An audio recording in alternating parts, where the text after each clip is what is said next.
बिलकुल माझ्याशी कालच त्याचं माझं बोलणं झालं. अच्छा, म्हणजे तुमचा आणि त्याचा संपर्क नाही, आहे, नाही, संवाद आहे. मी त्याला म्हणालो की आपण कायद्याला सामोरं जायला पाहिजे. संपर्क तुका अतिरेकी आहे. कुणाल कामरा अतिरेकी, देशद्रोही. हा, कोण आहे तो?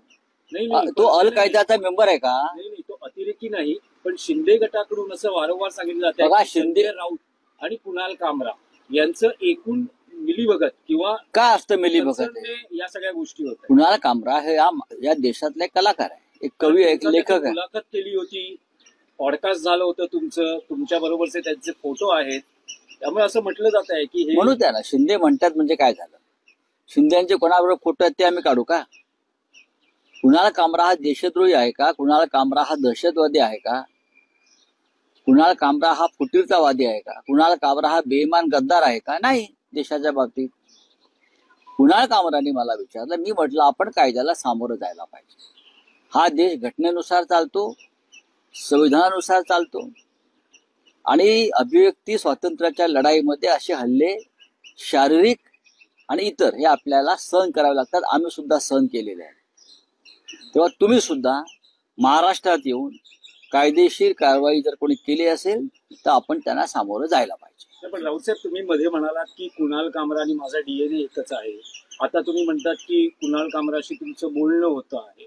मग काय बोलणं का होऊ नये? उद्या जर माझ्या समोर प्रधानमंत्री मोदींशी माझं बोलणं होऊ शकतं, अमित शहाशी बोलणं होऊ शकतं, देवेंद्र फडणवीस यांच्याशी बोलणं होऊ शकतं.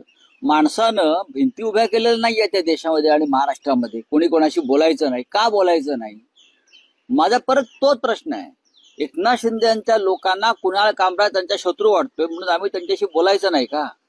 आम्हालाही वाटतं नरेंद्र मोदी आणि अमित शहा या राज्याचे शत्रू आहेत, ते त्यांच्या पायाशी जाऊन बसतात ना.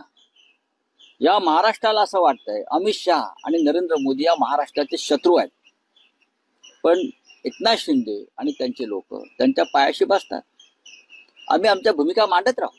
नाही, पण विधिमंडळात जो हक्कभंग ठराव सादर केला होता सुषमा अंधारे आणि कुणाल कामरा, तो आता प्रस्ताव मान्य केला गेलाय, म्हणजे करू द्या ना. आणि आता सुनावणी त्यावर होईल.